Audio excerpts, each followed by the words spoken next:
Olá pessoal, bom dia, boa tarde, boa noite a todos os senhores. No vídeo de hoje nós vamos abordar mais um julgado do STJ. A temática aqui é a definição do prazo para a contestação quando lá na fase de cumprimento de sentença a parte alega e o juiz acolhe vício na citação na fase de conhecimento que correu a revelia. Pois bem, esse julgado, está aqui destacado para os senhores, é o recurso especial 1.930.225 de São Paulo, RESP 1930225SP. Como de costume, a íntegra desse julgado e outras considerações mais está disponível no nosso blog das anotações de processo civil. Os senhores conseguem achar com bastante facilidade, está aqui a íntegra do julgado. E aí, vejam, como é que se deu o caso concreto. Tinha uma ação de cobrança que teve a sentença de procedência, condenando lá o réu a pagar ao autor uma certa quantia que pouco nos interessa aqui. Quando do início da fase executiva, ou cumprimento de sentença, o executado teve ciência do processo, até então ele não tinha participado do processo, o processo tinha ocorrido a revelia. E aí ele executado, alega na sua defesa na execução, quer dizer, a impugnação ao cumprimento de sentença, artigo 525, ele alega, os senhores se lembram que a impugnação ao cumprimento de sentença, diferentemente dos embargos do executado, ela tem uma restrição, então a impugnação tem matérias de alegações restritas, ao passo que os embargos do executado há uma liberdade argumentativa. E uma das matérias que se pode alegar na impugnação ao cumprimento de sentença está ali no inciso 1º. Antes disso, parágrafo 1º. Na impugnação, o executado poderá alegar. Ele não pode tudo, ele pode o que está aqui. Inciso 1º. Falta ou nulidade da citação. Se na fase de conhecimento o processo correu a revelia. Aos olhos do executado e aos olhos do juiz, foi essa a situação fática que se deu. Então, o executado impugnou, apresentando esta alegação, que o processo se deu na fase de conhecimento, a sua revelia, e aí o juiz acolheu. O juiz acolheu e determinou a intimação do demandado, que ele não vai ser mais executado, né? Ele anulou tudo da citação para frente, determinou a intimação da parte que tinha impugnado naquele sentido, alegando a nulidade. O juiz reconheceu a nulidade e determinou a intimação dele para oferecer contestação. E daquela intimação ia contar o prazo, portanto, para ele contestar, já que a fase de conhecimento se deu por reconhecidamente nula. O que fez a parte contrária? A parte contrária não gostou, tinha ganho e agora anulou tudo. Ela interpôs agravo de instrumento para o tribunal local. E o tribunal local acolheu o agravo de instrumento e reformou a decisão do juiz que tinha anulado o processo, com base em qual argumento? Quer dizer, não anulou, não reformou tudo, mas o tribunal aplicou o artigo 239, parágrafo 1º.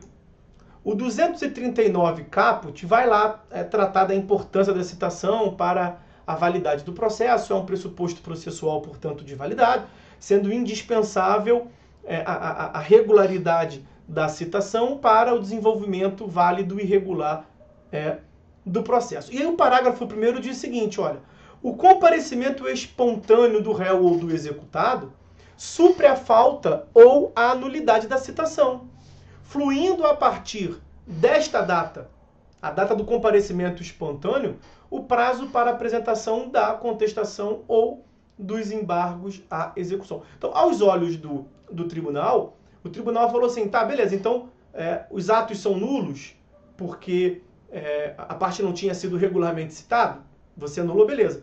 Só que é o seguinte, da data em que ela comparece para alegar a nulidade da citação, ela já se dá por citada, supra a falta da citação e ela deveria, daquele momento ali, contestar.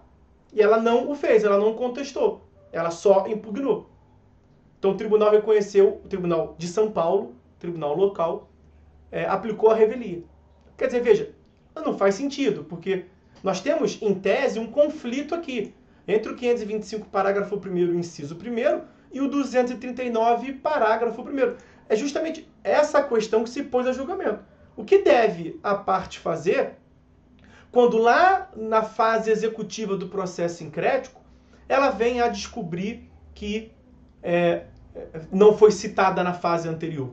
Porque o que o tribunal estava querendo dizer é, portanto, que ela deveria impugnar com base no 525, parágrafo 1º, e também oferecer contestação pelo 239, parágrafo 1º.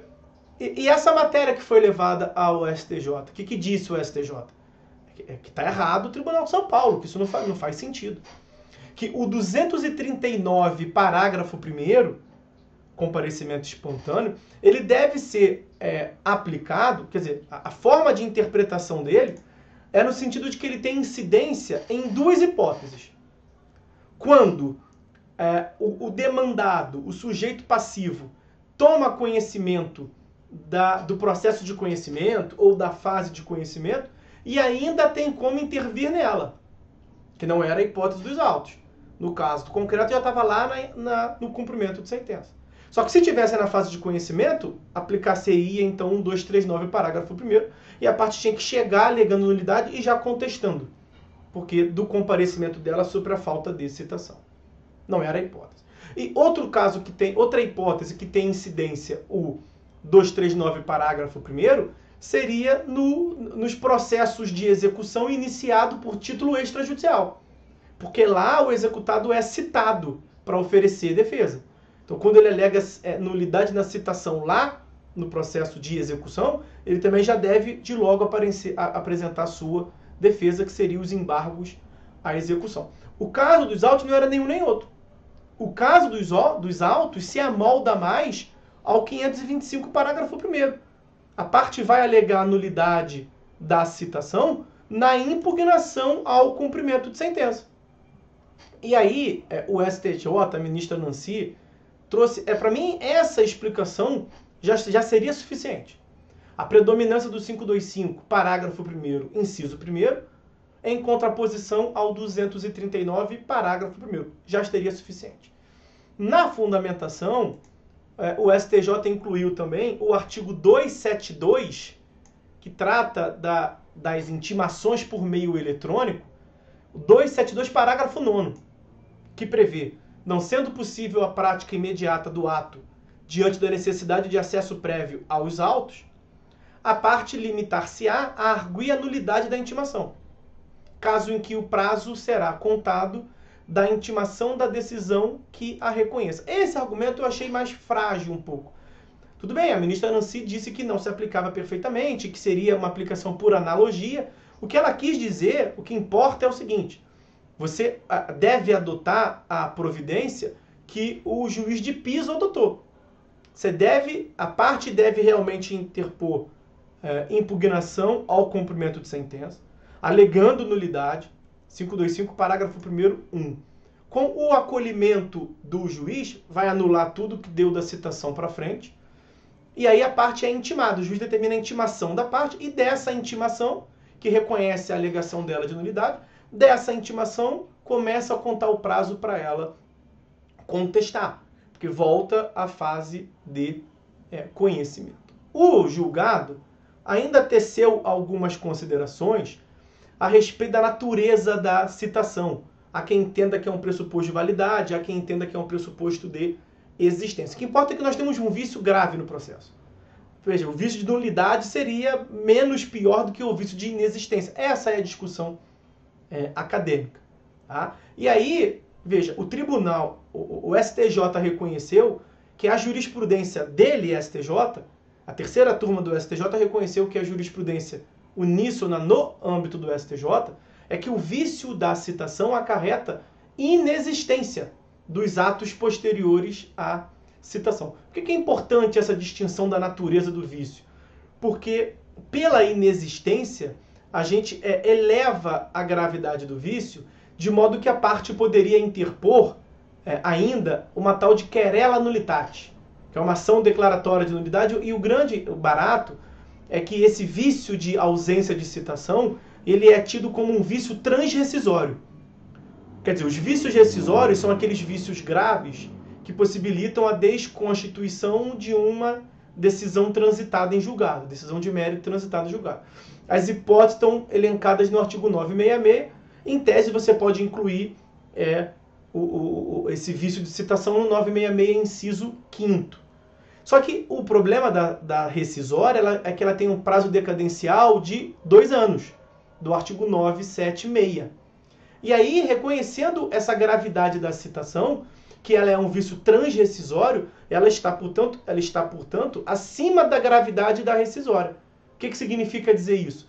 Que o vício transrescisório ele pode ser alegado por uma ação autônoma chamada querela nullitate, e o grande barato dela é que ela não se sujeita a prazo decadencial. Então ela é melhor do que a rescisória, porque a rescisória tem prazo decadencial e ela não. Então muito importante essa definição que foi tratada ali em obter dictum no julgado. Então quando tem um vício de nulidade, de inexistência, de nulidade da citação, vício na citação, a parte pode alegar na fase de conhecimento, e aí ela contesta. A parte pode alegar no processo de execução, e aí ela embarga. A parte pode alegar no cumprimento de sentença, e aí ela impugna, o juiz acolhendo intima ela, que o processo vai retroagir e ela vai contestar, prazo contando da intimação. E se ela não percebe nem uma fase nem em outra, só vem a perceber depois que o processo acabou, ela pode, no prazo de 2 anos, mover a ação rescisória, e se tiver passado tudo isso, ela pode, a qualquer momento, interpor, ajuizar uma ação chamada de querela nullitate. Pois bem, eu lembro que tudo isso está também mastigado no nosso blog, inclusive a íntegra do julgado, esse que acabamos de analisar, recurso especial 1930225 de São Paulo. Bom, pessoal, então é isso. Por hora é só. Fiquem todos com Deus e até a próxima.